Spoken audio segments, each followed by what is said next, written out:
mungkin signifikan berbeda.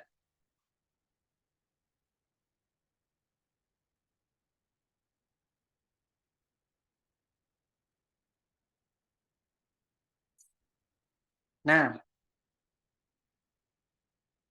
pada tahap pralapangan, pertama itu yang harus diperhatikan adalah kita harus membuat rancangan penelitian. Penelitian itu dimulai dengan masalah yang ada dalam lingkup peristiwa yang dapat diamati dan divalidasi selama penelitian. Nah, ini tahap pralapangan. Kita membuat rancangan penelitian bahwasanya kita akan memulai penelitian itu tentu harus melihat apakah yang ingin kita kaji, yang ingin kita teliti ini benar-benar dapat mewakilkan, dapat menjelaskan isu atau dapat menjelaskan fenomena sosial yang kita angkat. Apakah ketika kita membuat misalnya pertanyaan-pertanyaan penelitian ini mampu menjawab, ya, maka ini kita harus memiliki planning, kita harus memiliki perencanaan. Artinya apa? Ketika membuat rancangan penelitian, maka kita harus memperhatikan isu, ya. Lagi-lagi isu atau fenomena sosial itu atau masalah yang di lapangan tidak melulu hal-hal yang baru. Oh ini nih gitu. Dan hal-hal yang lama juga dapat dikaji kembali. Artinya juga sebaliknya tidak melulu yang hal-hal yang lama, tapi yang baru juga dapat malah itu sangat validasinya sangat signifikan yang memang menarik urgensinya itu bisa terlihat gitu. Makanya kita harus mampu memperhatikan isu ya, isu yang ingin kita kaji. Yang kedua, memilih lokasi penelitian. Lokasi penelitian itu dipilih dengan asumsi bahwa jumlah atau informan dalam penelitian kualitatif tidak terlalu berpengaruh pada konteks pemilihan. Pemilihan didasarkan pada saran dari pihak yang langsung terlibat dalam masalah tersebut. Artinya, ketika kita memilih lokasi, ya, ketika kita memilih lokasi penelitian, apakah lokasi atau setting sosial yang akan mewakili desain penelitian kita, yang akan mewakili penelitian kita ini mampu mewakili atau mampu memberikan pencerahan di dalam penelitian kita. Contoh misalnya, ketika kita meneliti tentang isu pelayanan publik misalnya di kantor desa. Nah, kita melakukan riset terkait dengan pelayanan publik di kantor desa. Kita memilih nih desa tertentu. Kenapa kita memilih desa itu? Kenapa kita memilih di kantor desa itu atau di kantor kelurahan tersebut?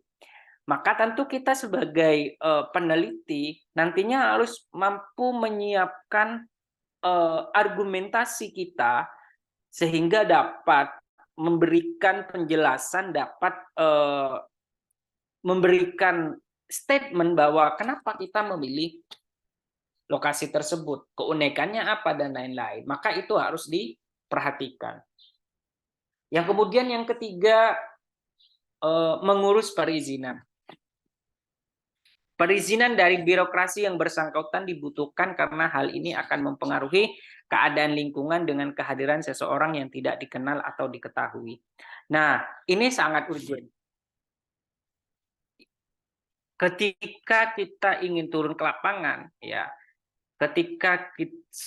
sebelum kita turun ke lapangan, hal-hal yang harus dipersiapkan juga kita mengurus surat izin. Ya. Kenapa kita melakukan membuat surat perizinan dan lain-lain? Karena tentu ketika kita datang ke lapangan, ya, orang-orang ini bahasa yang anggap aja bahasa kasarnya, bahwa ketika kita datang ke rumah orang, orang itu sudah tidak kaget karena sebelumnya kita sudah memberikan pemberitahuan kepada tuan rumah. Sama halnya ketika kita melakukan penelitian. Kemana saja kita harus melakukan perizinan, ya kan? Kita yang pertama mengurus kepada institusi, pada kampus, ya. Kemudian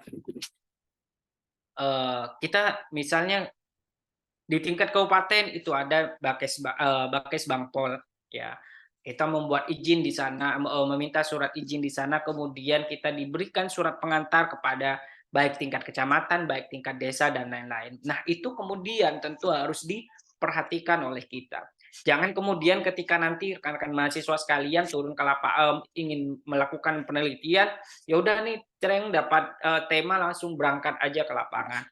Kita harus memperhatikan prosedur prosedur penelitian, tahap pralapangan yang harus kita perhatikan supaya kita tidak keluar dari konteks kita memiliki etika sebagai kaum intelektual, ya. Etika konstitusional secara struktural, misalnya kita memiliki tahap-tahap nih yang sudah diajarkan, tahap-tahap yang sudah disampaikan sedemikian rupa untuk memberikan pemahaman yang luar biasa kepada rekan-rekan sebagai bekal ketika rekan-rekan mahasiswa nanti turun ke lapangan. Yang keempat, menjajaki dan menilai keadaan. Proses penjajakan lapangan dan sosialisasi diri dengan keadaan dilakukan karena peneliti menjadi alat utama.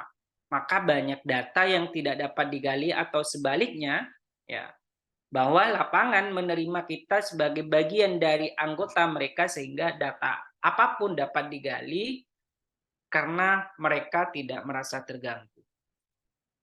Nah, menjajaki dan menilai keadaan ini kita diperintahkan untuk melihat situasi lokasi kita.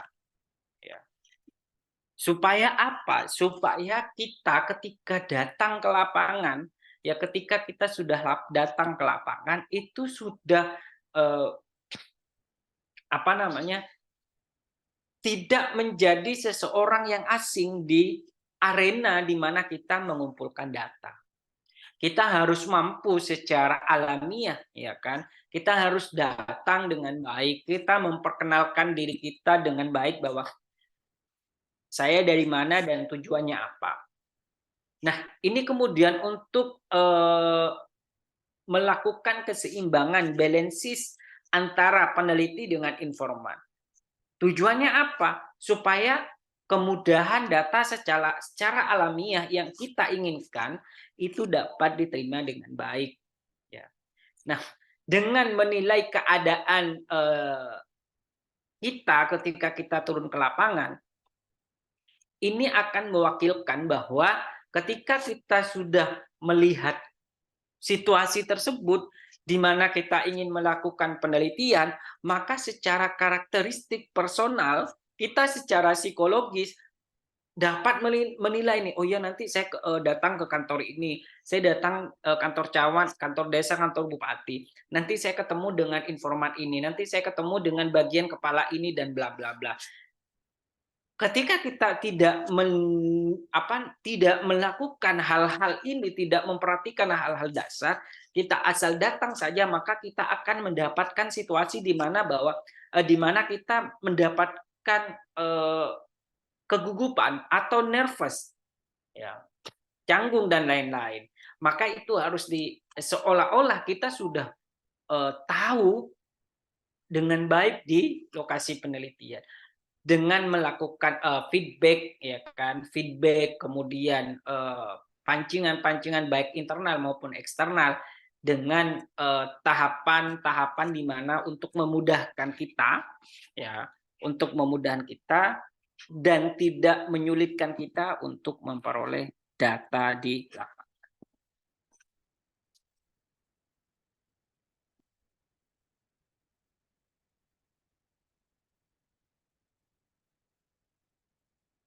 Selanjutnya,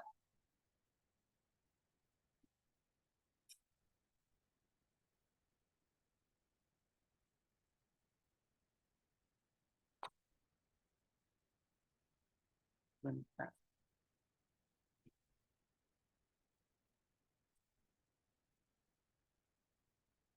Yang selanjutnya, pemilihan dan memanfaatkan informan. Ketika peneliti menjajaki dan mensosialisasikan diri di lapangan, ada hal penting lainnya yang perlu dilakukan, yaitu menentukan partner kerja sebagai mata kedua yang dapat memberikan informasi banyak tentang keadaan lapangan yang disebut informan. Informan yang dipilih harus benar-benar orang yang independen dari orang lain, dan kita juga independen secara kepentingan penelitian atau kepentingan karir. Nah, ini juga harus diperhatikan. Ketika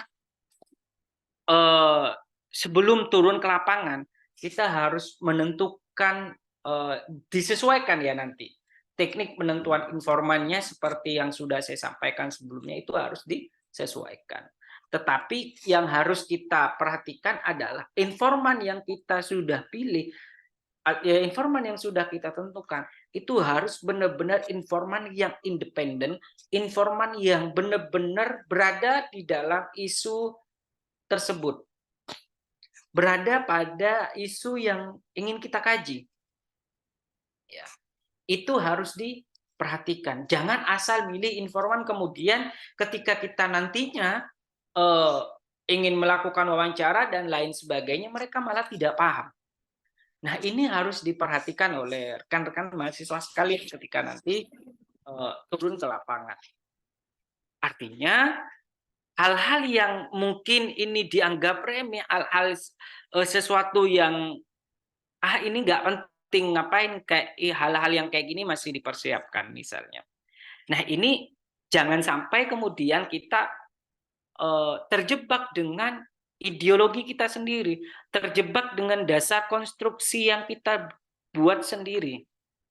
Kenapa? Karena akhir-akhirnya ketika kita menganggap sesuatu hal yang memang urgensitasnya tinggi, ternyata hal tersebut tidak kita pikirkan dengan baik. Maka hal-hal demikianlah yang dapat kita ketika di lapangan merasa kesulitan dan lain-lain.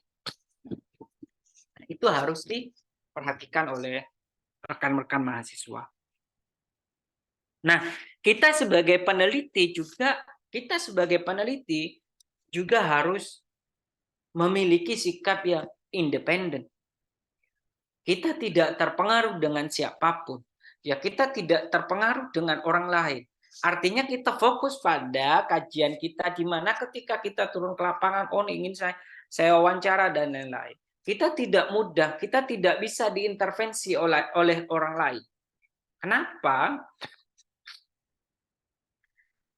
Karena ketika kita turun ke lapangan, tentu ketika kita nantinya bertemu dengan informan, rencana-rencana yang sudah dilakukan, maka ketika rekan-rekan mahasiswa sudah sampai di lapangan, rekan-rekan mahasiswa tidak boleh diintervensi oleh orang lain. Rekan-rekan mahasiswa harus melakukan ide yang sudah dibuat, apapun itu, dipergunakan dengan baik ketika berada di lapangan. Oke, secara konteks kualitatif, kita dapat berubah di lapangan nih. Misalnya, teori saja itu bisa berubah di lapangan. Ya. Ternyata ketika kita sampai di lapangan, kita yang awalnya ingin melihat terkait pelayanan publiknya, ternyata ketika sampai ke lapangan malah ada isu-isu yang lebih pas nih, sesuai dengan perencanaan. Contoh misalnya terkait dengan kebijakannya. Maka kita di lapangan juga kita dapat mengeksplor ya teori-teori yang dapat mewakilkan, konsep-konsep yang dapat mewakilkan dengan situasi di lapangan. Nah, kemudian kita sebagai peneliti ya ketika mengambil data, kita tidak bisa diintervensi. Kita harus benar-benar fokus pada informan yang ingin kita peroleh data, peroleh informasi, ya, maka kita harus berdiri secara independen. Tidak boleh diintervensi oleh siapapun. Kalau misalnya ketika bertemu sama informan nih, udah interview dan lain-lain, kemudian informan seolah-olah memberikan kalimat yang dapat mengganggu kita, kalimat yang mungkin ini kayaknya berusaha untuk tidak jujur dan lain-lain gitu. Seolah memerintah kita ke arah yang berbeda. Nah, kita sebagai peneliti harus mampu menilai hal itu karena kita peneliti itu merupakan peran utama ketika berada di lapangan. Ya. Kita memiliki kendali penuh karena kita sebagai peneliti merupakan role modelnya ketika berada di lapangan. Ya. Yang selanjutnya menyiapkan instrumen penelitian. Peneliti adalah ujung tombak sebagai pengumpul data atau instrumen, terjun secara langsung ke lapangan untuk mengumpulkan sejumlah informasi yang dibutuhkan. Ciri-ciri peneliti yang pertama harus peka dan dapat bereaksi terhadap segala stimulus dan lingkungan yang bermakna atau tidak dalam suatu penelitian. Nah, seperti yang sudah saya sampaikan barusan, bahwasanya kita peneliti itu memiliki peran, menjadi peran utama di dalam di lokasi penelitian, di lapangan. Artinya kita harus dapat menimbulkan reaksi, ya, utamanya reaksi positif terkait dengan penelitian kita. Kita harus peka, ya. Maka kepekaan kita itu harus terus dilibatkan, dihadirkan di dalam diri kita ketika kita berada di lapangan.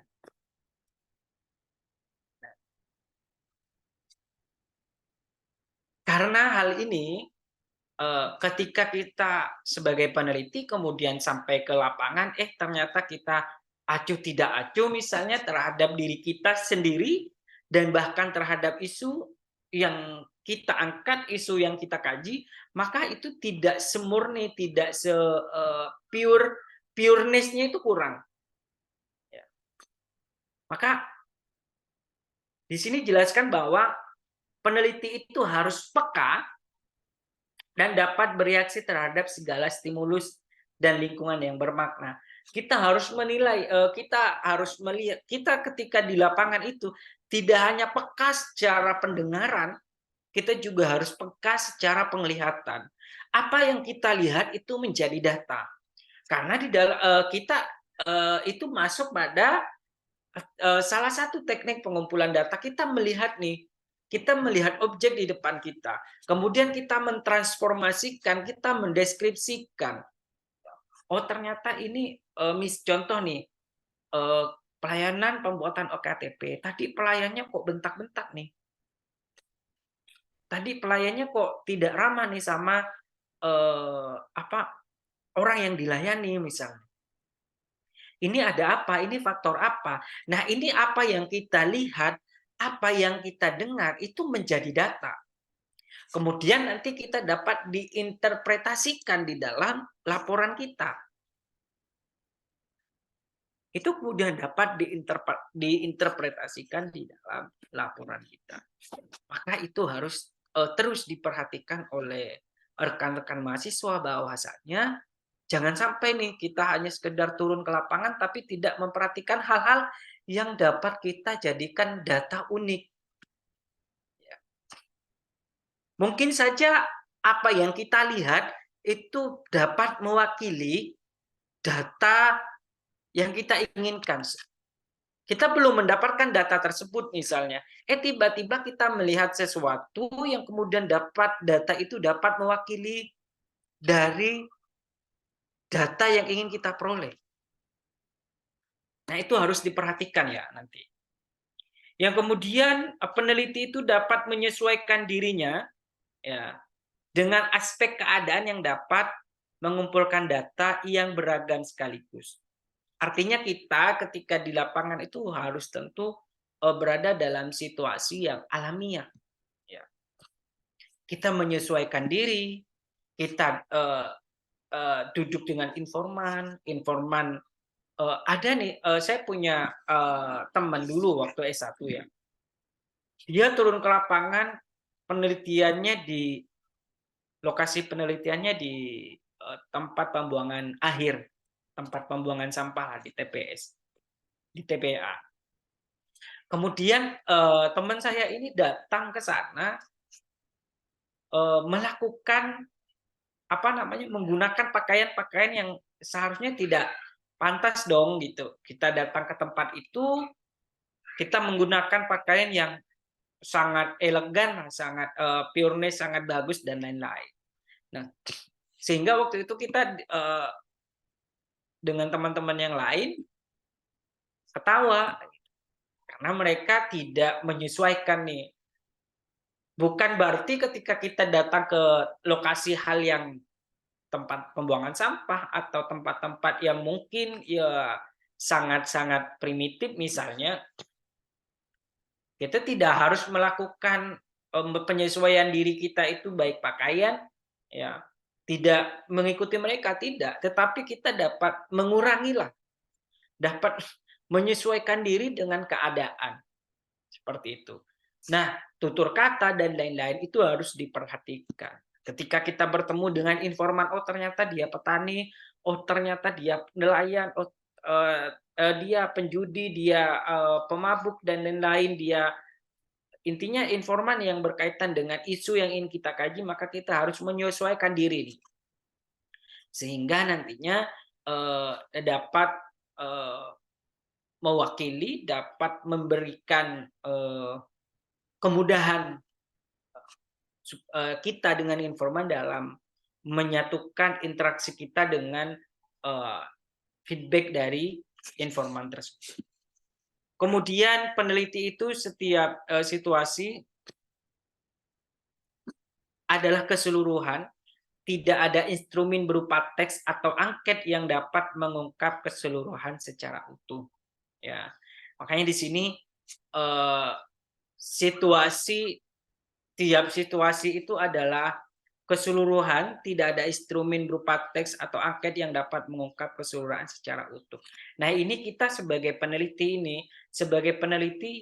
bagaimana kemudian ketika kita bertemu dengan informan, bagaimana kemudian nanti, nah ini tahap pralapangan kita yang emang harus dipersiapkan, artinya kita sebagai peneliti ini harus melihat secara overall, secara universal, di lapangan itu seperti apa dan lain-lain. Nah, ini nanti teman-teman atau rekan-rekan mahasiswa sekalian itu harus diperhatikan dengan baik. Kemudian suatu interaksi yang melibatkan interaksi manusia tidak dapat dipahami oleh pengetahuan semata-mata. Nah, ini maksudnya adalah suatu interaksi yang melibatkan interaksi manusia tidak dapat dipahami oleh pengetahuan semata-mata.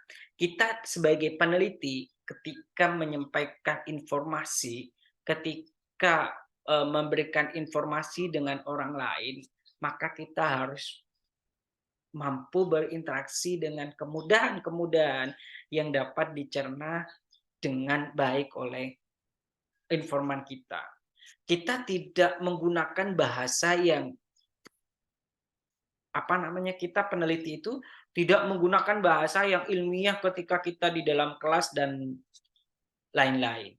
Artinya kita harus memberikan pemahaman, memberikan kemudahan yang luar biasa kepada informan yang kita tuju. Kemudian peneliti dapat segera menganalisis data yang diperoleh. Ini sudah barang tentu ketika kita sudah memperoleh informasi, memperoleh data dan lain-lain, kita akan melakukan laporan itu kita analisis, kemudian kita sampaikan dan presentasikan secara terbuka. Nah, yang selanjutnya itu Peneliti hanya sebagai manusia dan sebagai instrumen dapat mengambil kesimpulan dari data yang diperoleh.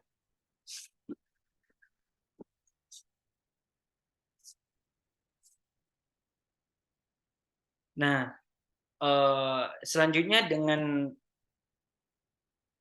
manusia sebagai instrumen, kita peneliti sebagai instrumen, respon yang aneh akan mendapat perhatian yang seksama. Maka peran kita sebagai peneliti itu memiliki peran yang sangat penting.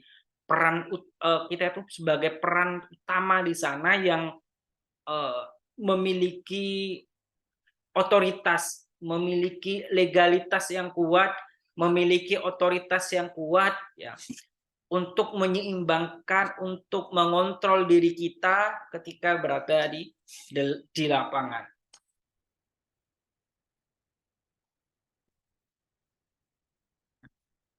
Kemudian tahap pralapangan selanjutnya kita harus memperhatikan persoalan etika di dalam penelitian.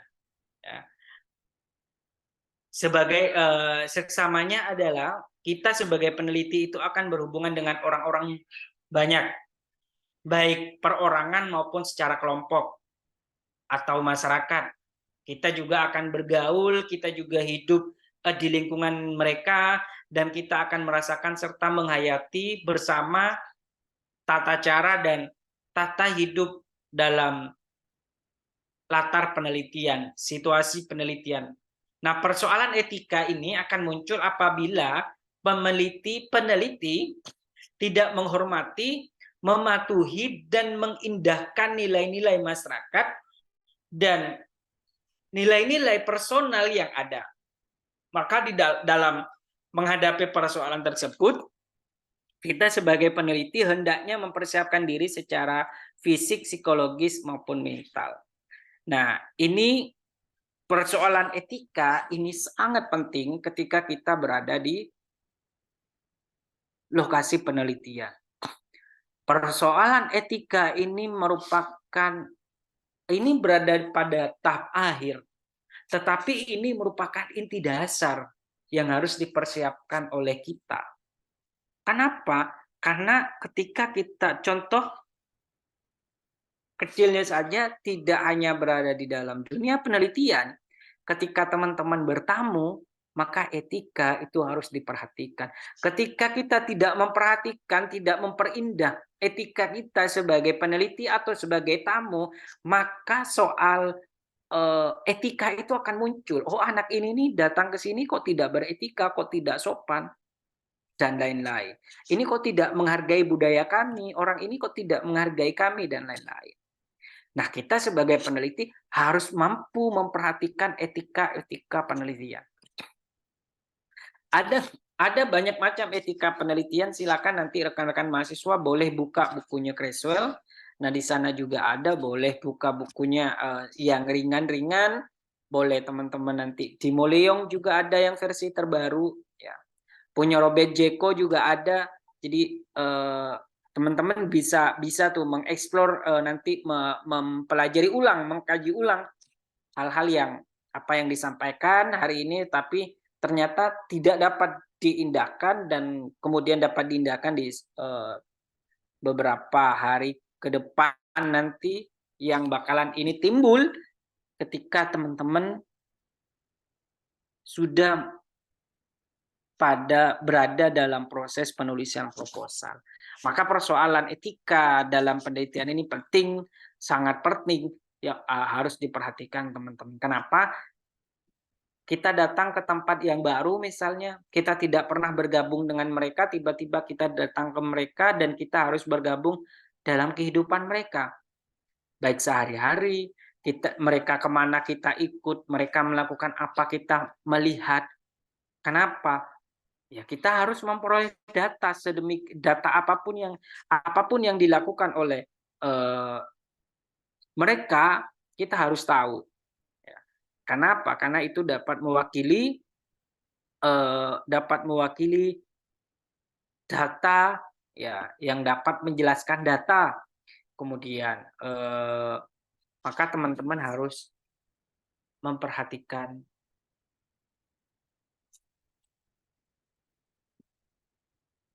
Sebentar. Oke deh.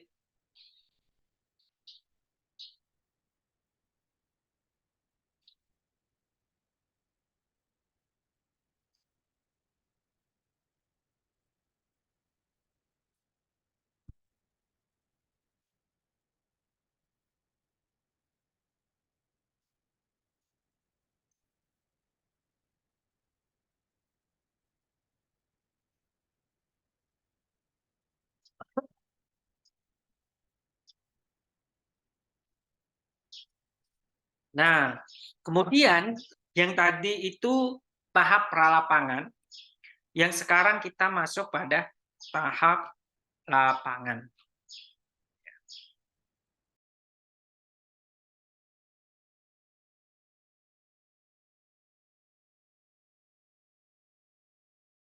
Lapangan, ada yang ingin ditanyakan, monggo.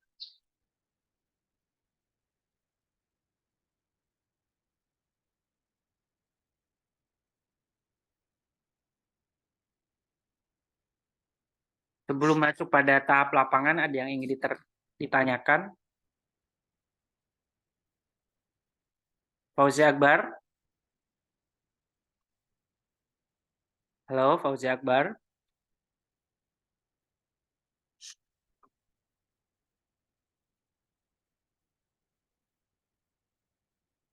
Kalau tidak ada pertanyaan, saya lanjut.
Nah,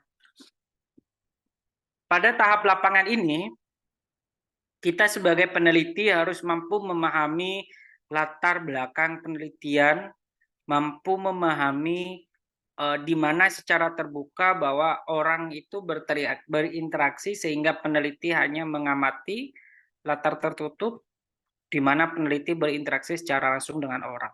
Ya, memahami latar penelitian ini baik latar terbuka dan latar tertutup, bahwa kita ketika di lapangan, tahap lapangan harus memperhatikan, kita harus mampu berinteraksi, mampu mengamati, mampu membaca, melihat situasi sedemikian rupa situasi di lapangan. Seperti yang sudah saya jelaskan sebelumnya pada minggu sebelumnya, bahwa ketika kita berada di lapangan, ketika berada di dalam konteks isu yang ingin kita kaji dan kita sudah melakukan pengamatan, kita bertemu dengan siapa, maka kita harus mampu memberikan pemahaman, interaksi kita, kemudahan kita, dan lain-lain, sehingga ketika kita berada di lapangan tidak merasa kesulitan untuk memperoleh data dan lain-lain. Yang kemudian selanjutnya, kita memasuki lapangan menyesuaikan penampilan dengan kebiasaan, adat, tata cara, dan budaya latar penelitian. Pengenalan hubungan peneliti di lapangan bertindak netral dengan peran serta dalam kegiatan dan hubungan akrab dengan subjek atau informan, jumlah waktu studi, pembatasan waktu melalui keterpenuhan informasi yang dibutuhkan. Nah, ketika kita berada di lapangan, ya, sama seperti penjelasan sebelumnya bahwa kita harus menyesuaikan diri. Kita harus menyesuaikan penampilan kita harus melakukan kebiasaan yang baik, kemudian kita lihat, kita perhatikan adat, tata cara di situasi penelitian kita, seperti apa budayanya, kita harus lihat. Supaya apa? Supaya kita tidak keluar, kita tidak terlibat dengan hal-hal yang kemudian bisa bisa menimbulkan sesuatu yang tidak kita inginkan. Maka ketika kita di lapangan maka harus melakukan hal-hal yang baik-baik yang tidak dapat merugikan kita di kemudian hari. Ya, ketika kita berada di lapangan, kita mengumpulkan data, kita kenalan, kita datang berinteraksi dengan masyarakat ini berinteraksi dengan masyarakat ini kita menyesuaikan dengan isu dan kajian kita.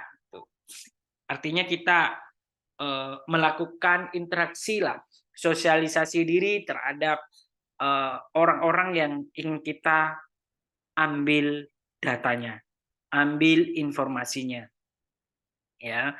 Kemudian kita sebagai peneliti harus bertindak netral, ya, dan memiliki peran serta dalam kegiatan dan hubungan akrab dengan informan. Ya, makanya itu ada peneliti yang kualitatif itu sangat sangat cair ketika berada di lapangan. Kualitatif itu sangat cair. Kenapa sangat cair? Kita dapat merasakan apa yang dirasakan oleh informan.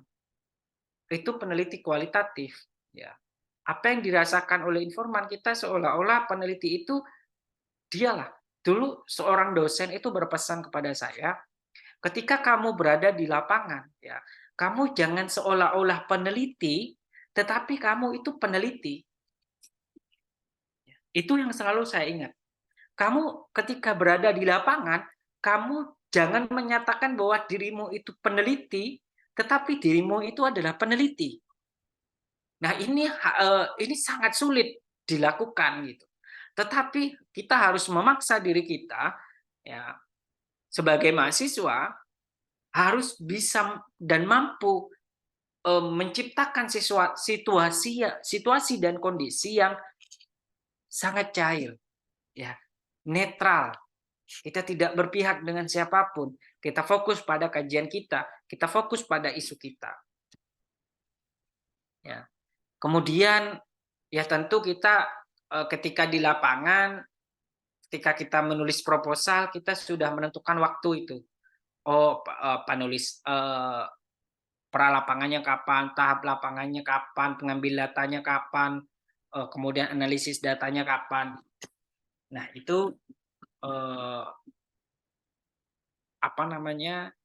dituangkan dan dijelaskan terkait detail waktu dan kapan kita selesai dalam mengumpulkan data. Nah, kemudian pembatasan waktu ini melalui keterpenuhan informasi yang dibutuhkan. Kita peneliti kualitatif, ya, kita itu tidak melulu informan itu harus informannya 300, 400 misalnya. Kualitatif itu tidak seribet harus mencari informan sampai ribuan misalnya. Tetapi kualitatif itu keunikan yang dilihat dari informan dan itu dapat mewakili, ya, dan itu dapat mewakili isu yang kita kaji. Kualitatif, ya, tidak perlu informan atau kalau kuantitatif itu menyebutnya responden, tetapi kalau informan kualitatif itu menyebutnya informan atau partisipan.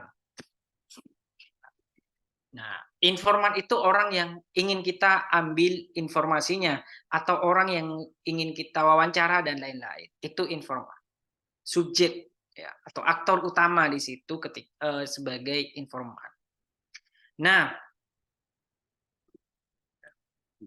kita ketika berada di lapangan, ya, kualitatif itu ada kita, teknik penentuan informan itu seperti yang sudah jelaskan, minggu sebelumnya ada, purposive sampling ya, kemudian ada snowball sampling. Teknik mana penentuan informan yang kita gunakan, ya. Kemudian dan kita kualitatif, peneliti kualitatif tidak melulu mencari atau membutuhkan ribuan informan, tidak. 5 informan saja, tetapi itu dapat mewakili isu yang kamu kaji, kualitatif itu sudah beres. Ya. Dan dalam pengumpulan datanya kita benar-benar melakukan pengumpulan data yang amat sangat detail, amat sangat mendalam. Tidak, contohnya nih, ketika kita nanti saya kasih tahu sama rekan-rekan mahasiswa, ini contoh ya, ketika misalnya datang ke informan nih, kita wawancara, kita tanya, Ibu atau Bapak atau Mas atau Mbak, hari ini tidak kerja. Kemudian informan itu menjawab, tidak, saya tidak kerja. Lalu kita tidak boleh lanjut ke pertanyaan berikutnya. Kalau pertanyaan berikutnya itu tidak tidak relate dengan pertanyaan sebelumnya. Ya. Kalau kita menyusun pertanyaan pertama menanyakan tentang makan, kalau kedua mengapa tidak makan misalnya, itu nggak apa-apa. Tetapi ketika nanti teman-teman menulis pertanyaan penelitian misalnya, menulis penelitian, kenapa Ibu dan Mas sudah makan? Kemudian dia menjawab tidak atau udah. Itu harus digali lagi kenapa Ibu ini udah makan, tadi makan apa? Ibu ini makan makan apa? Lauknya apa? Nasinya apa misalnya. Kemudian itu sampai sehingga kita menemukan inti dari data yang kita peroleh. Dan itu dapat menjadi transkrip data kemudian yang amat sangat panjang yang dapat kita interpretasikan nanti. Seperti itu. Jadi jangan ketika melakukan penelitian, ketika bertanya, Bu, sudah makan? Iya sudah. Wes kita putus pertanyaan di situ. Lanjut ke lainnya. Kita harus pertanyakan lagi, Ibu ini kalau makan sehari berapa kali? Terus kalau makan itu berdua atau sendiri atau berkumpul dengan keluarga? Tanya lagi kenapa berkumpul dengan keluarga? Kenapa tidak sendiri-sendiri? Kita mencoba memberikan pancingan, memberikan seolah-olah kita tuh ayo informan keluarkan informasi yang ada dalam dirimu gitu. Sehingga memudahkan kita untuk melakukan analisis data nanti. Ya. Kemudian aktif dalam kegiatan pengumpulan data bahwa hasil yang diperoleh dapat dilihat dari proses secara utuh untuk memenuhi hasil yang akurat, maka pendekatan ini menempatkan peneliti adalah instrumen utama dalam menggali dan pengolahan data-data kualitatif yang diperoleh. Nah, itu sama tadi penjelasan sebelumnya bahwa kita sebagai lagi-lagi ingin saya sampaikan bahwa kita itu menjadi peneliti, kita sebagai peran utama di sana. Kita memiliki authority, kita memiliki legality. Oleh karena itu, rekan-rekan mahasiswa harus selalu merefleksikan dirinya, merefleksikan secara pribadinya, kita secara personal harus mampu merefleksikan ingatan-ingatan kita, kemudian apa yang disampaikan oleh informan dan lain-lain. Itu harus diperhatikan oleh rekan-rekan mahasiswa. Jangan sampai nantinya ketika rekan-rekan mahasiswa berada di lapangan itu merasa kesulitan, merasa tidak paham dengan konteks penelitiannya, merasa ya bingung dan lain-lain, ya itu alamiah lah. Tetapi jangan sampai itu terus berulang kali terjadi ya ketika kita kembali kepada lapangan lagi. Kemudian berapa lama mungkin ada pertanyaan misalnya, berapa lama sih kita melakukan penelitian di lapangan? Apakah 1 minggu itu cukup misalnya? Apakah 2 hari itu cukup? Ya. Ketika kalau misalnya kita mampu mengambil data dalam waktu singkat 1 hari, itu pure benar-benar data yang diperoleh, data yang benar-benar murni diperoleh dari informan yang amat sangat detail dan sangat mewakili isu dan kajian rekan-rekan mahasiswa, nggak apa-apa. Tetapi kita harus mampu menciptakan situasi. Ya kita masa iya sehari mengambil data udah selesai. Ya. Nanti ketika dosen pembimbingnya komplain, kok ini datanya kayak gini, kok datanya kayak gini. Sedangkan kita ketika di lapangan seolah-olah bermain gitu, mengambil data. Maka itu harus dipertajam lagi, harus diperkuat lagi ketika berada di lapangan. Supaya nanti rekan-rekan mahasiswa ketika bimbingan skripsi itu tidak dipersulit. Atau bahasanya masih revisi ini datanya masih kurang, pengumpulan datanya masih kurang. Ini pakai apa? Ini pakai apa? Ini caranya gimana? Ini kok bisa peroleh dari sini? Nah, itu dosen akan mempertanyakan itu kepada kita. Oleh karena itu, rekan-rekan mahasiswa harus memperhatikan hal-hal yang seperti itu. Ya, silakan terus diulang. Teman-teman, rekan-rekan mahasiswa silakan diskusi dengan teman-temannya di kelas. Siapkan waktu 5 atau 10 menit diskusi. Ya, jangan sampai tidak diskusi. 5 menit ataupun 10 menit ya. Tidak apa-apa, yang penting dapat mengulang pelajaran, mengulang yang hal-hal yang mungkin oh ini nih sulit, ini penjelasan tadi kayak gini gitu. Nah, itu rekan-rekan mahasiswa harus mampu menciptakan situasi. Kalau orang lain tidak bisa menciptakan situasi yang seperti itu, setidaknya kita lah yang menciptakan situasi itu. Maka karakteristik data itu menurut Nasution, yang pertama, data diambil langsung dari setting alamiah, kemudian penentuan sampel secara purposif, kemudian peneliti sebagai instrumen pokok, kemudian lebih menekankan pada proses pada produk sehingga bersifat deskriptif analitik, kemudian analisis data secara induktif atau interpretasi bersifat ideografik dan menggunakan makna di balik kata. Nah, Nasution menjelaskan bahwa 6 karakteristik data. Bahwa kita harus, yang pertama itu kita data diambil langsung dari setting alamiah atau dari setting sosial kita. Misalnya lokasinya di Mojokerto misalnya. Setting sosialnya siapa? Oh, misalnya masyarakat penerima PKH misalnya. Nah, kita harus, intinya kita nanti ketika mengambil data, ya lagi-lagi informan itu yang benar-benar yang masuk dan mengalami hal-hal yang kita kaji. Jangan sampai kemudian teman-teman misalnya meneliti, contoh nih meneliti tentang PKH, informannya malah akuntan misalnya.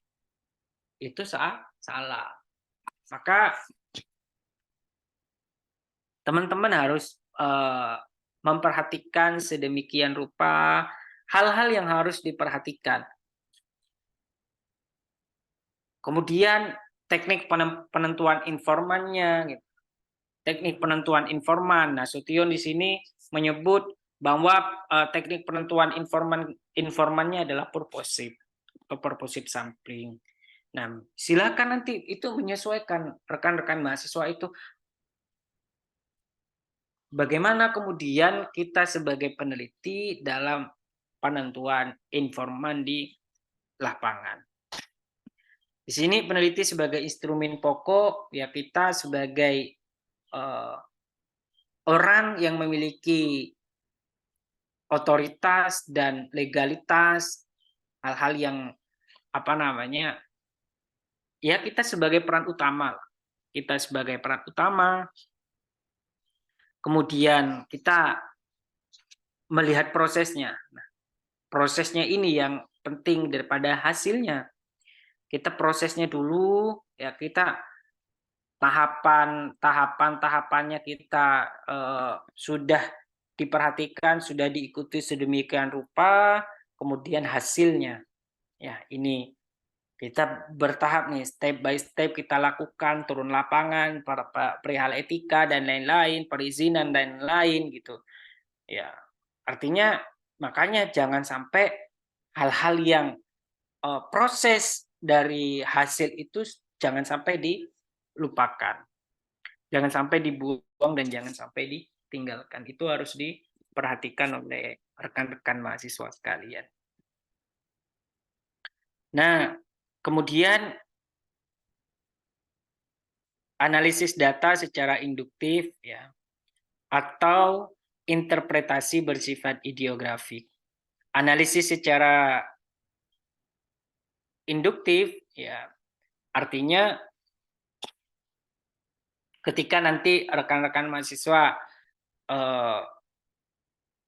masuk pada analisis data, jangan menjelaskan teorinya terlebih dahulu, misalnya menjelaskan tentang misalnya PKH, menjelaskan PKA. Pada analisis datanya kita menjelaskan konsep-konsep teori-teori misalnya terkait dengan PKH, hasil penelitian ini, hasil penelitian ini baru didukung dengan penelitian kita. Itu terbalik. Kita harus menjelaskan dulu hasil penelitian kita di lapangan itu seperti apa dan bla bla bla bla. Kemudian barulah kita masukkan runturkan dengan konsep dan teori yang sesuai dengan di lapangan. Kemudian menggunakan makna di balik data. Kita menginterpretasikan data, kita melihat data itu. Ya, kita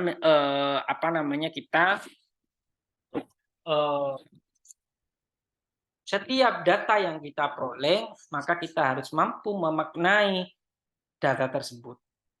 Ya. Artinya kita menerka, kemudian kita verifikasi ulang, kita kembalikan lagi. Maka kita, kalau misalnya nih, oh ternyata ada informan yang menyampaikan,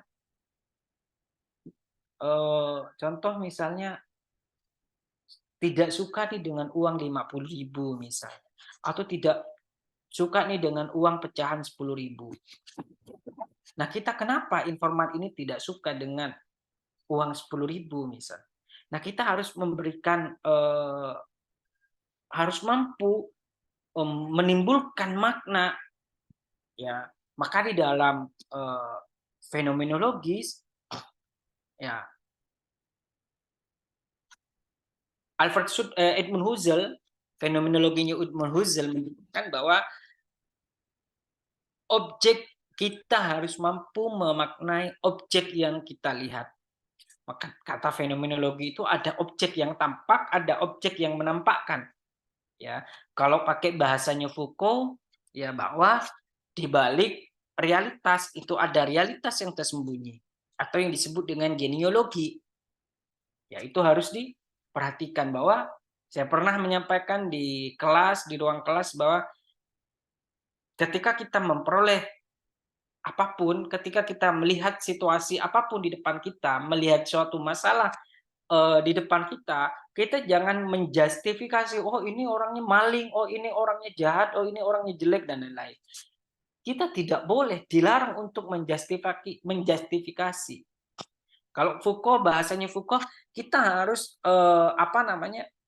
kita harus melihat mengapa dia jadi maling. Jangan-jangan yang maling sesungguhnya itu kita, yang menuduh. Kalau kata Michel Foucault, maka harus dilihat mengapa dia jadi maling. Maka kata Foucault itu dalam genealogi pengetahuannya disebutkan bahwa di setiap realitas itu ada realitas tersembunyi. Maka setiap masalah itu ada masalah yang tersembunyi. Jangan, kita tidak boleh nih ketika nanti berada di lapangan, pada di proses lapangan, kita langsung menjustifikasi informan kita, tidak. Kita harus, makanya itu pertanyaan itu harus diulang. Pertanyaan itu harus terus diulang sehingga kita mendapatkan jawaban atau informasi yang sesuai dengan data yang kita butuhkan. Ya. Kalau eh, kalau dekonstruksinya Adorno, misalnya, dekonstruksinya Derrida, kalau Derrida memerintah kita harus melihat nih, kita bongkar lagi nih, kita bongkar makna dari apa yang disampaikan oleh orang tersebut, nilainya apa, value-nya apa, faktanya apa, dan lain-lain. Kita sebagai peneliti harus mampu mencerna, harus mampu memperhatikan itu.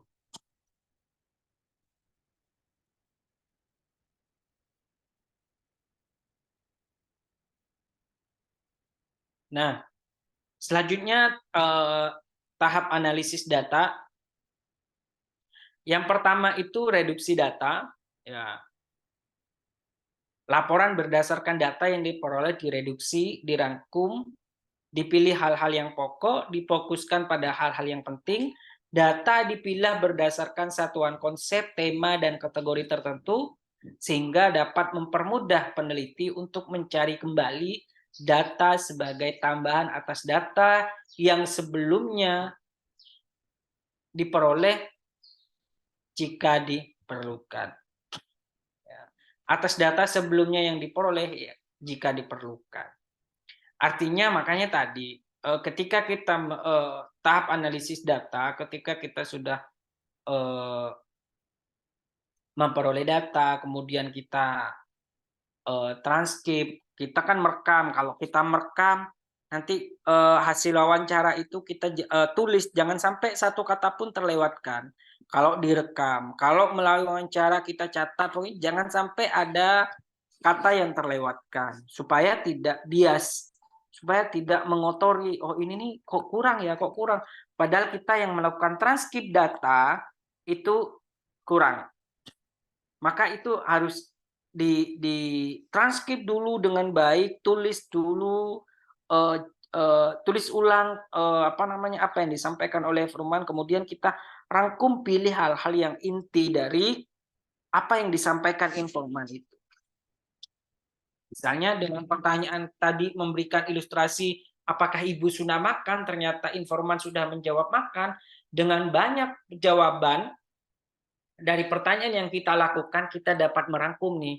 Misalnya, oh si informan A sudah makan, ya tidak mau makan misalnya, karena sebetulnya informan itu harus makan jam 7, tetapi karena informan ini tidak bisa memasak atau tidak bisa memenuhi makanannya di jam 7, maka informan makan di jam 9, sehingga informan ini merasa telat dan sakit perut dan lain-lain.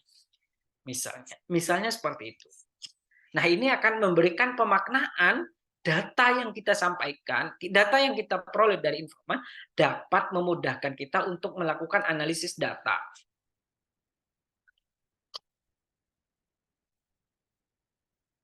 Kemudian di slide data, data yang diperoleh dikategorisasikan menurut pokok permasalahan dan dibuat dalam bentuk metrik sehingga memudahkan peneliti untuk melihat pola-pola hubungan satu data dengan data lainnya.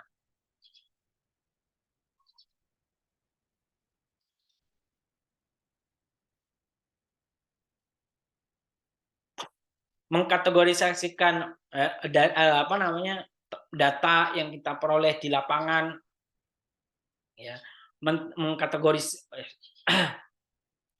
mengkategorisasikan menurut pokok permasalahan, ini isu bagian apa, ini pertanyaan bagian apa, ini jawaban yang bagaimana, itu kategorisasikan sehingga memudahkan kita memilah untuk menganalisis data itu sendiri. Kemudian yang selanjutnya menjelaskan, merinci atau memberikan deskripsi tentang segala sesuatu yang diamati. Melihat kecenderungan-kecenderungan yang terjadi, ya di sini kita kualitatif bukan untuk menguji hipotesis ya, melakukan pembahasan hasil-hasil penelitian, mengidentifikasi temuan-temuan, mengambil keputusan, memberikan rekomendasi dan atau implikasi penelitian. Nah, ini langkah-langkah analisis data berdasarkan jenis penelitian menurut Afriani 2009. Ya, kalau desain penelitian kita itu biografi, misalnya kita yang pertama yang harus kita lakukan adalah mengorganisir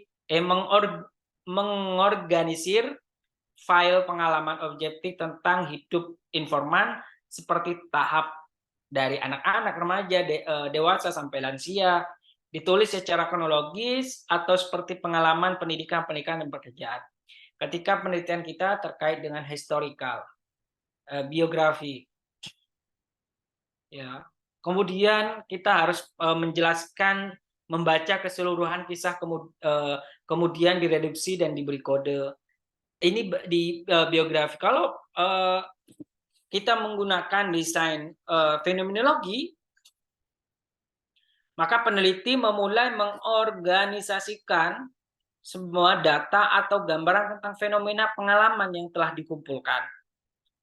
Nah, kita memaknai setiap data, setiap penglihatan, pendengaran, dan lain-lain. Karena kalau fenomenologi itu bangun tidur pun kita harus tahu. Ibu tadi bangun tidur langsung kemana? Oh, saya langsung ke toilet. Oh, saya langsung ke dapur. Oh, saya langsung belanja. Ketika kita menggunakan fenomenologi, kita sebagai peneliti harus tahu itu secara keseluruhan. Ya. Kemudian membaca data keseluruhan dan membuat catatan pinggiran data yang dianggap penting, kemudian melakukan pengkodian data. Kemudian yang ketiga, menemukan dan mengelompokkan makna pernyataan yang dirasakan oleh informan. Pernyataan yang tidak relevan dengan topik dan bersifat repetitif atau tumpang tindih itu harus dihilangkan kalau kita menggunakan fenomenologis. Nah, kalau kita menggunakan studi kasus, ya kita harus tuh mengorganisir informasi. Kita gali semua informasi. Ya. Kemudian kita harus, setelah informasi tadi sudah kita peroleh semua dari informan, kita mengorganisir, kemudian kita mengorganisir dari informasi yang disampaikan oleh informan, kemudian kita membaca keseluruhan informasi, kemudian membuat suatu uraian terperinci mengenai kasus dan konteksnya. Kemudian kita sebagai peneliti menetapkan pola dan mencari hubungan antara beberapa kategori. Selanjutnya kita sebagai peneliti melakukan interpretasi dan mengembangkan secara umum generalisasi natural dan kasus baik untuk peneliti maupun untuk penerapannya pada kasus yang lain. Kita menyajikan datanya secara naratif, studi kasus. Kalau penelitian kita etnografi, ya terkait dengan etnografi, maka kita harus mengorganisir file-file. Kita membaca keseluruhan informasi dan memberi kode sama, mengurangkan setting sosial dan peristiwa yang diteliti, terus menginterpretasi penemuan, terus menyajikan presentasi berarti berupa tabel, gambar atau uraian. Nah, etnografi ini ada tiga jenis etnografi. Salah satunya ada etnografi kritis, kemudian ada etnografi sistematis. Ya, satunya saya lupa. Ini etnografi ini ada 3. Nah, ini langkah-langkah analisis data berdasarkan jenis penelitian. Ya, kalau jenis penelitian kita biografi, jenis penelitian kita fenomenologi, ya ini langkah-langkah analisis data yang berdasarkan jenis penelitian. Silakan nanti teman-teman baca bukunya Afriyadi. Kemudian di fenomenologi di sini ya mengembangkan uraian secara keseluruhan sehingga menemukan esensi dari fenomena tersebut. Mengembangkan atau textual description atau mengenai fenomena yang terjadi pada informan. Kemudian structural description yang menjelaskan bagaimana fenomena itu terjadi. Itu fenomenologi. Nah, fenomenologi ini bisa menjadi teori, bisa menjadi jenis penelitian atau pendekatan penelitian. Ya. Ketika menjadi teori, ya, ketika menjadi fenomenologi, ketika menjadi sebuah teori, itu berbeda lagi ketika menjadi sebagai metodologi. Fenomenologi itu ada 2, ada fenomenologinya Edmund Husserl dan ada fenomenologinya Alfred Schulz. Nah, kemudian memberikan penjelasan secara naratif mengenai esensi dari fenomena yang diteliti dan mendapatkan makna, pengalaman, informan mengenai fenomena tersebut. Makanya tadi ketika jenis penelitian kita itu fenomenologis,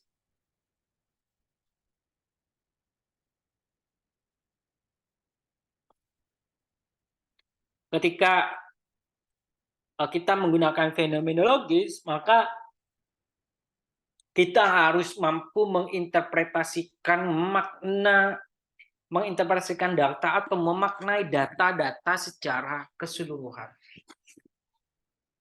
Kita memaknai data secara keseluruhan.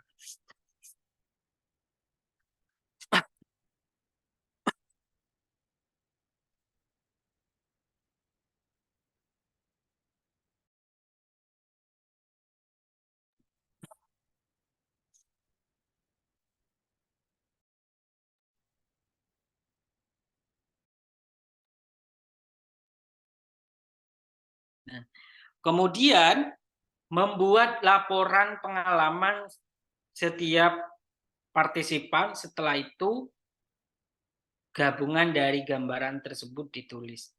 Artinya kita itu fenomenologi itu, makanya fenomenologi. Saya ingat pesan dari Prof.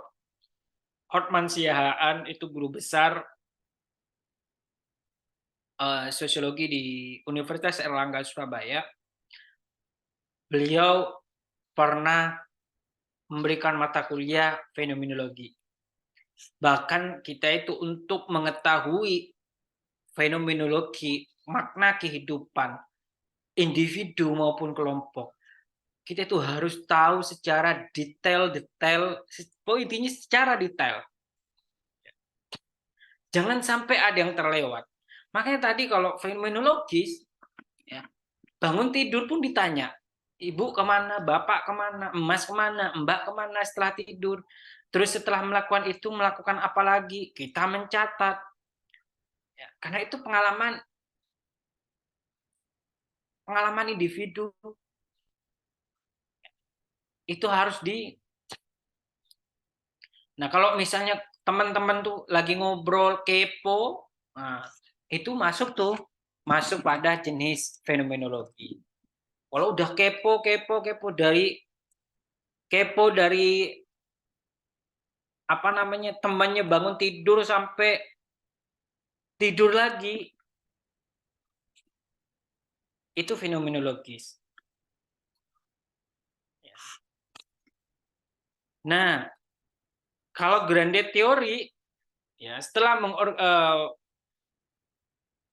mengorganisir data, kemudian membaca keseluruhan informasi, kemudian open coding, ya peneliti membentuk kategori informasi tentang peristiwa yang dipelajari, kemudian axial coding, mengidentifikasi suatu peristiwa, menyelidiki dan mengidentifikasi setiap kondisi-kondisi dan menggambarkan peristiwa tersebut. Kalau selective coding mengidentifikasi suatu jalan cerita dan mengintegrasikan di dalam model axial coding. Atau peneliti boleh mengembangkan dan mengembangkan suatu acuan yang menerangkan keadaan sosial, sejarah, dan kondisi ekonomi yang mempengaruhi peristiwa. Nah, silakan nanti teman-teman seperti materi sebelumnya, saya coba buka untuk mengingat. Nah,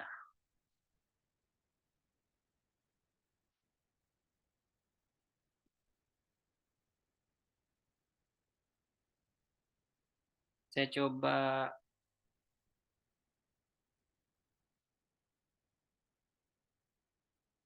bagikan.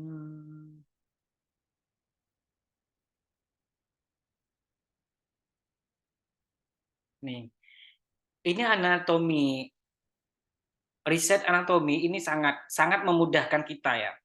Sangat memudahkan kita nanti untuk memilih. Ya, ini saya buka kembali ini catatan dari Prof. Mujia, Guru Besar UIN Malang. Ini amat sangat memudahkan kita untuk memahami kalau kita masih bingung ya, untuk memilih penelitian kita ini paradigmanya apa, ya, pendekatannya apa, kemudian jenis penelitiannya apa, kemudian desain penelitiannya apa, ya. Nah ini bahasanya gini, ya. Ini paradigma, ya. Paradigma ini ada positivistik, interpretatif, ada refleksif, kemudian ada pragmatik, kemudian ada positivistik, interpretatif, ya. Interpretif. Ini paradigma. Yang orang ini paradigma. Kemudian yang kuning ini disebut dengan pendekatan. Ada pendekatan kuantitatif metode atau metode kuantitatif, kemudian kualitatif metode, metode kualitatif, kemudian critical method, ya metode critical. Kemudian di sini ada evaluasi research, ada action research. Ini sering digunakan oleh orang-orang LSM, R&D, kemudian policy research atau penelitian terkait dengan kebijakan, kemudian operasi research, operation research, ya. Ini sering digunakan oleh orang-orang pragmatisme, ini sering digunakan oleh orang-orang LSM. Ya. Kemudian ada mixed method, ya. Gabungan dari dua metodologi, kuantitatif dan kualitatif. Di sini ada sekuensial dan ada konsuren. Ya. Nah, yang hijau ini disebut dengan jenis penelitian.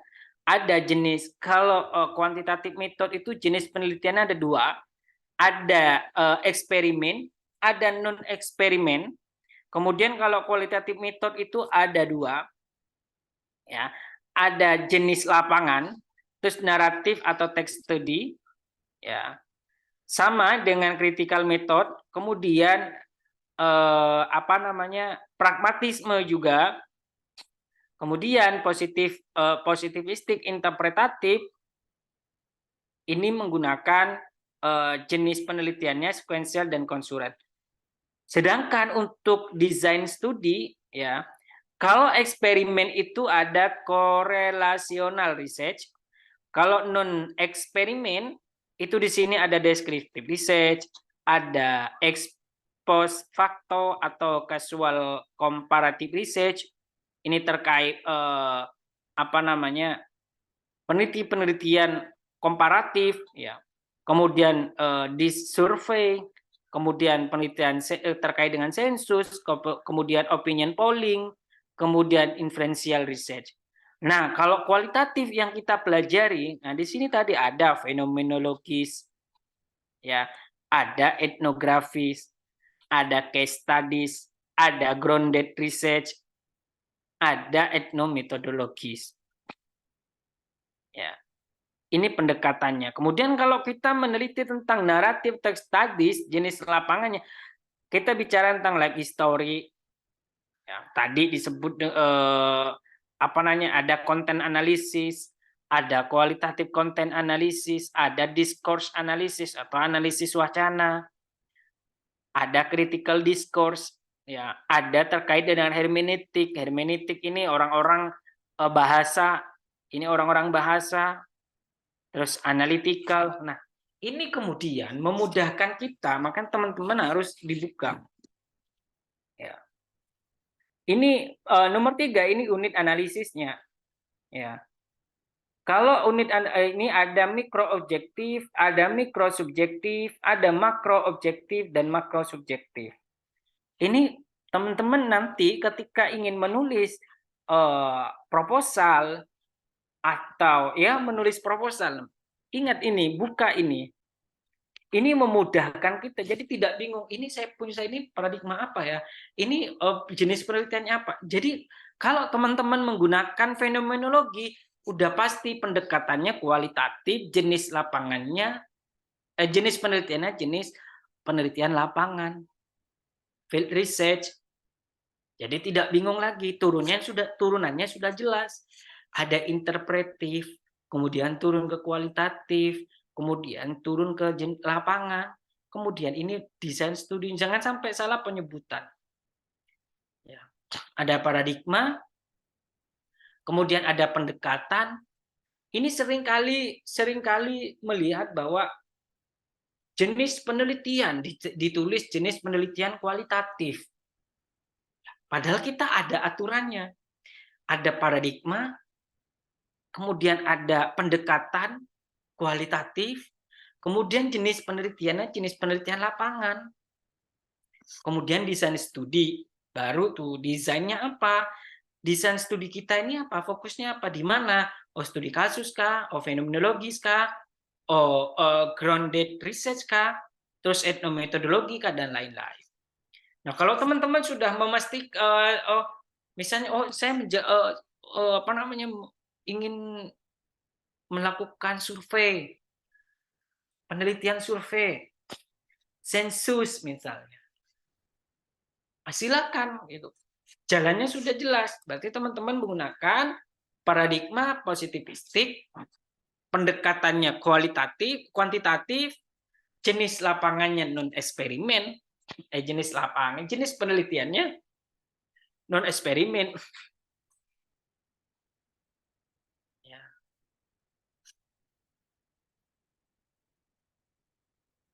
Itu harus diingat oleh rekan-rekan. Ini sangat memudahkan nanti. Jangan sampai. Nah, kayak gini, operasionalisasi paradigma penelitian dalam proposal penelitian. Ada paradigma, ada metodologi, ada metode, ada desain penelitian. Ya. Silakan rekan-rekan mahasiswa itu terus dipelajari. Saya sudah menjelaskan juga terkait dengan paradigma dan metodologi ilmu sosial. Ya. Paradigmanya apa? Ya. Apa namanya, metodologinya apa dan lain-lain. Silakan rekan-rekan mahasiswa itu direfleksikan. Ya. Harus direfleksikan. Jangan kemudian nanti pas turun lapangan, rekan-rekan mahasiswa merasa kesulitan, merasa kebingungan, tidak paham. Ya. Kalau nanti saya ingin berpesan kalau nanti sudah nulis proposal, terus bingung nih terkait dengan jenis penelitiannya, nah lihat ini. Teman-teman itu penelitiannya apa? Maka saya pernah menyampaikan ketika teman-teman berangkat dari realitas empirik ke teori, itu disebut dengan kualitatif, induktif. Kalau teman-teman berangkat dari teori ke realitas, itu disebut dengan deduktif atau kuantitatif. Nah, gampang saja nanti. Makanya jangan main tebak-tebakan ya. Artinya sebelum nulis, sebelum menemukan tema, ketika ditanya temannya, misalnya nih, si ya, misalnya Fauzi Akbar ditanya sama Anggi misalnya, Anggi nanti kamu nulis pakai metode proposal skripsimu nanti pakai metode apa? Oh saya kuantitatif, oh saya kualitatif gitu. Jangan, itu namanya tebak-tebakan. Tentukan dulu alurnya. Supaya apa? Supaya memudahkan rekan-rekan mahasiswa. Oh, ketika rekan-rekan mahasiswa melihat nih oh tadi misalnya Fauzi Akbar nih jalan ke alun-alun Mojokerto. Kemudian di alun-alun Mojokerto misalnya ada pedagang kaki lima yang diusir oleh Satpol PP karena merusak tata kelola kota, merusak keindahan kota misalnya. Lalu timbul ide dalam otaknya si Fauzi, oh ini akan saya jadikan sebagai isu nih. Saya akan jadikan skripsi nih misalnya. Nah, ketika sudah meninjau itu, artinya itu kita sudah berangkat dari empirik, kita melihat masalah itu dari lapangan. Baru nih kita dapat menentukan, oh kalau dari lapangan dulu baru ke teori, kita berarti kualitatif. Oh kalau kita dari teori baru ke lapangan, oh itu kuantitatif. Itu sehingga kita tidak main tebak-tebakan nih. Kalau nanti teman-teman main tebak-tebakan, saya kuantitatif, saya kualitatif, bingung ketika ditanya. Nanti kamu ditanya tuh bingung. Ini jenis penelitiannya apa? Nah, bingung lagi kan. Terus nanti ditanya ini paradigmanya apa? Bingung. Karena tidak menyentuh, tidak memperhatikan. Oleh karena itu, rekan-rekan mahasiswa, sebelum kita mengakhiri pertemuan pada pagi hari ini, harus ya pesan saya refleksikan, baca, diingat. Ya, setiap materi semua dosen mata kuliah apapun itu harus diingat, harus direfleksikan. Supaya apa? Supaya memudahkan ingatan kita untuk mencerna, untuk peka terhadap realitas sosial yang ingin kita kaji.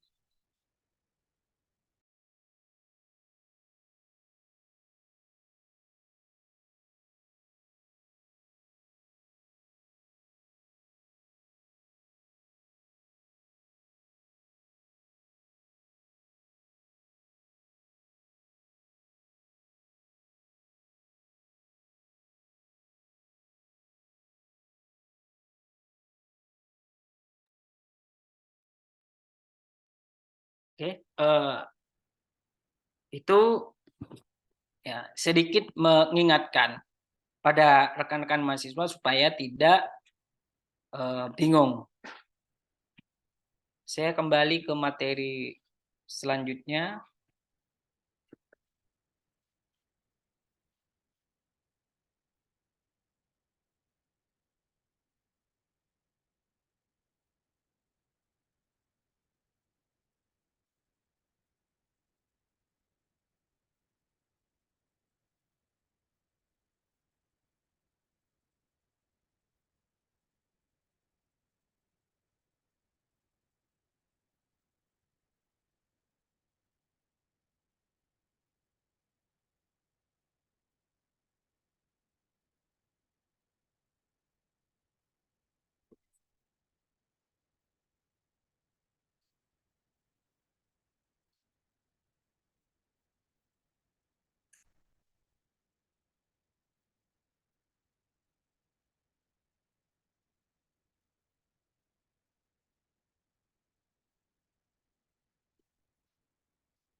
Ada yang ingin ditanyakan? Atau saya yang ingin panggil satu-satu sebelum kita mengakhiri pertemuan?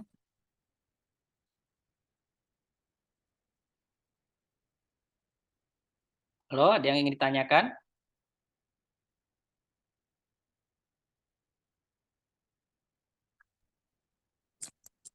Saya mau tanya, Pak. Monggo, Mas. Kalau peneliti itu ya, seorang peneliti itu dianggap penelitiannya itu selesai itu bagaimana, Pak? Kapan seorang peneliti dianggap selesai melakukan penelitian? Oke. Ya, Pak. Ada lagi yang lain? Baik, saya jawab dulu ya pertanyaan dari Yanuar. Sangat bagus. Pertanyaannya terkait dengan apa namanya, peneliti itu dianggap selesai itu kapan? Kita sebagai peneliti itu selesai itu ketika kapan gitu. Nah, contoh nih, kita peneliti itu kan memiliki instrumen, ada wawancara, ada observasi, ada dokumentasi. Kemudian kita memiliki beberapa pertanyaan baik struktur dan non struktur, tidak struktur. Nah, kita mencari informasi berdasarkan pertanyaan yang kita sudah buat. Tentu kita membuat pertanyaan penelitian itu kan sudah mewakili dari apa yang ingin kita cari. Ya, ketika kita ingin mencari tentang apa namanya, pelayanan publik pembuatan EKTP misalnya, atau pelayanan publik pembuatan ya EKTP lah. Ketika kita sudah membuat daftar pertanyaan, kemudian itu sudah kita peroleh semuanya secara detail, dan itu sudah menjawab dari pertanyaan kita, dan kita sudah bisa merekomendasikan penelitian kita, analisis kita, itu sudah dianggap selesai. Makanya kita harus perhatikan, ketika kita membuat pertanyaan penelitian, itu benar-benar pertanyaan yang dapat mewakili apa yang ingin kita cari. Contohnya ingin pergi ke Malang misalnya. Oh, saya mau ke Malang dan saya harus lewat Surabaya misalnya. Visi kita itu lewat Surabaya. Ketika kita lewat misalnya lewat Jombang, kalau kita lewat apa namanya, misalnya kita lewat Jombang, apakah tujuan kita itu selesai? Tidak selesai. Kenapa? Karena tadinya saya itu ingin lewat Surabaya. Tentu kita sebagai peneliti ketika kita ingin ke Malang lewat Surabaya, ada keunikan. Kenapa? Kenapa harus lewat Surabaya? Ketika lewat Surabaya, keunikan-keunikan itu sudah kita peroleh dan nanti kita interpretasikan. Tadi saya ke Malang itu lewat Surabaya. Wah, di Surabaya itu ada kotanya sangat indah dan lain-lain. Nah, itu kan kita seolah kita sebagai peneliti. Nah, contoh halnya ketika makanya tadi ketika wawancara kita sudah informasi sudah kita peroleh dengan sedetail-detailnya, informasi sudah diperoleh dengan sebaik-baiknya dan mewakili nih apa yang sudah menjadi apa yang ingin kita temukan. Nah, yang perlu diingat adalah kejenuhan data itu. Kalau misalnya Mas Yanuar ini punya 5 informan. Mas Yanuar wawancara tentang isu, saya kasih contoh isu korupsi misalnya. Korupsi di tingkat desa lah. Mas Yanuar menginterview 5 orang. Nah, di situ ada 5 orang interviewnya udah selesai dan Mas Yanuar sudah merasa cukup jawaban dari informan, dari segala informasi dari 5 informan itu sudah cukup. Tentu Yanuar sudah memberhentikan di situ. Saya sudah berhasil memperoleh data apa yang ingin saya cari. Nah, kemudian 5 informan dari salah satu informan ini, dari kelima ini menunjuk, Mas Yanuar, coba datang interview Bapak itu. Sehingga jadi 6 orang misalnya. Ya kan? Terus kita sebagai peneliti itu berhak mengikuti petunjuk atau mengikuti petunjuk. Kalau merasa 5 informasi, kalau merasa informasi dari 5 informan tadi sudah cukup mewakili dari setiap pertanyaan, maka kita tidak perlu datang ke orang ke-6. Karena nanti khawatir jawabannya sama. Itu disebut dengan kejenuhan data. Nah, kemudian sebenarnya ketika bicara penelitian secara objektif, ketika kita sudah memperoleh data, sudah dianalisis, temuannya sudah bagus, disetujui oleh teman sejawat, baik teman diskusi, dosen, pihak penerima laporan, itu sudah dianggap selesai. Tetapi apakah penelitian itu akan berhenti di situ? Tentu tidak. Kenapa? Karena setiap orang menemukan keunikan tersendiri. Ada nih kelemahan misalnya. Oh, Mas Yanuar tadi itu bicara tentang korupsi. Ternyata ada loh satu yang tidak dijawab oleh tidak diteliti oleh Mas Yanuar. Misalnya misalnya dalam kasus korupsi ini ada kasus 10 indikator misalnya. Ternyata Mas Yanuar hanya meneliti yang 9 indikator. Ternyata ada kelemahan di situ. Siapa kelemahan yang meneliti? Orang yang meneliti selanjutnya. Makanya di dalam penelitian kita, di dalam laporan kita itu ada manfaat praktis dan ada manfaat teoritis. Kita menjelaskan kepada banyak orang bahwa tulisan ini atau penelitian ini tidak sempurna. Maka menjadi sumbangsih pemikiran kepada peneliti berikutnya. Tetapi ketika bicara kapan kita selesai penelitian, ya ketika kita memperoleh data dan merasa selesai penelitian kita dan merasa mewakili data yang kita cari, sudah mewakili, semua informasi sudah mewakili, itu sudah dianggap selesai. Tetapi apakah penelitian kita itu sudah sempurna? Tentu tidak, karena memiliki kelemahan. Orang lain itu kan mencari itu kelemahan. Ini punya Mas ini warni apa yang kurang nih? Nah, kita masuk ke situ sehingga menjadi kebaruan. Nah, nanti ketika teman-teman Mas Yanuar nulis proposal atau skripsi, ketika menjelaskan studi terdahulu, itu cari. Mungkin Mas Yanuar menulis tentang korupsi. Atau Mas Yanuar menulis tentang pelayanan publik. Banyak mahasiswa di luar sana yang juga membahas itu. Tetapi ada kelemahan-kelemahan yang tidak mereka teliti. Cara mendapatkan atau cara mengetahui itu di mana? Silakan nanti Mas Yanuar buka bagian saran. Di saran itulah ada kelemahan, ada sarannya, ada yang belum diteliti. Ini saran lah, menyarankan bahwa pemerintah misalnya harus kayak gini, masyarakat harus kayak gini. Peluang kita sebagai peneliti untuk menciptakan kebaharuan atau novelty di situ. Seperti itu Mas Yanuar. Ya, terima kasih Pak atas jawabannya. Ada lagi yang lain?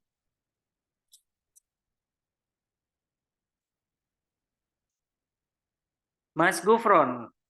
Halo Mas Gufron. Ya, halo Pak. Ada pertanyaan? Ada Pak. Monggo. Saya mau bertanya tentang eh, bagaimana etika berperan dalam penelitian kualitatif, terutama dalam mengatasi konsep privasi dan anonimitas. Itu Pak.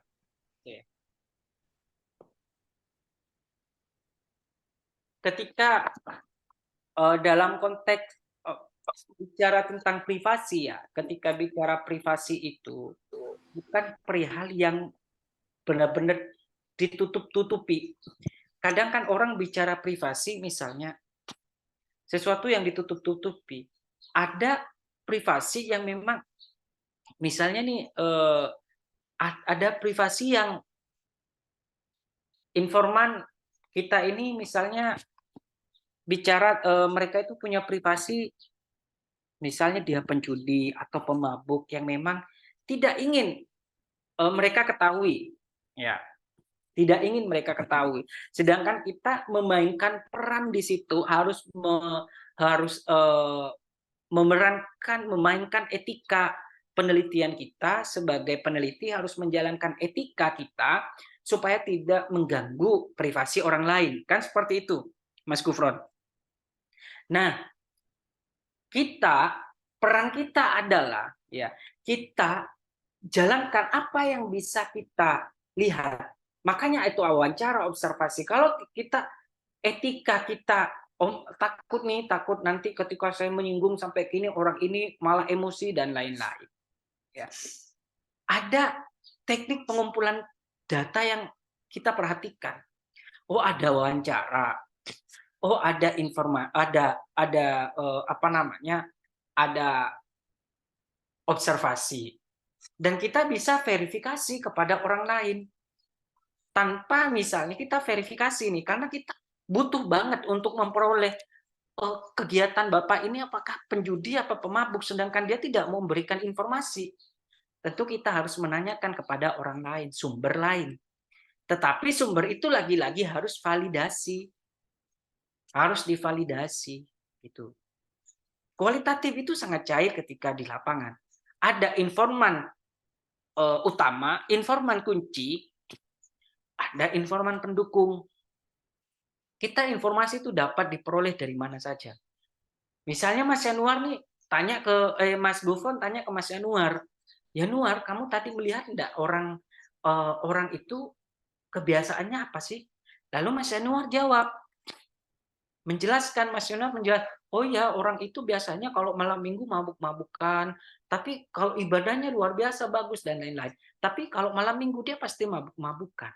Nah di situ ada informasi, ya kan? Ada informasi ternyata Bapak itu memiliki privasi yang suka mabuk-mabukan, sedangkan ibadahnya baik.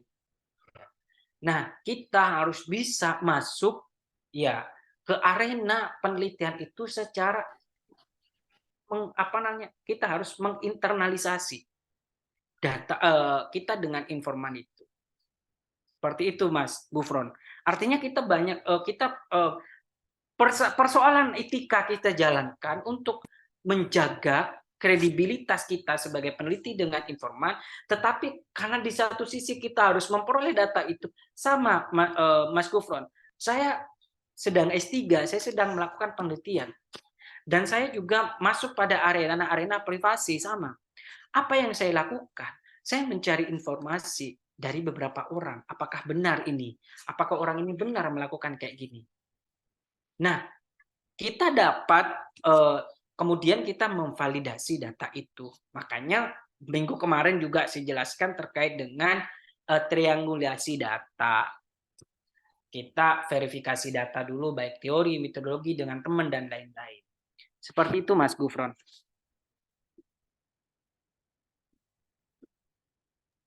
Iya Pak, terima kasih.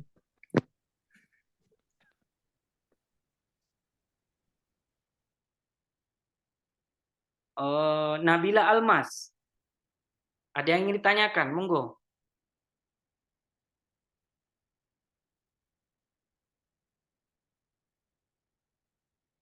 Halo Mas Sosi. Halo Mas. Ya, apa namanya? Mohon maaf ini karena apa namanya satu akun Zoom, cuman beda link ya. Oh, Ada ya, di sini ada kelas. oh, Ya. siap-siap. Hmm. Berarti waktu sudah habis ya Mas? Ya. Oke. Silakan teman-teman buka kamera dulu semuanya.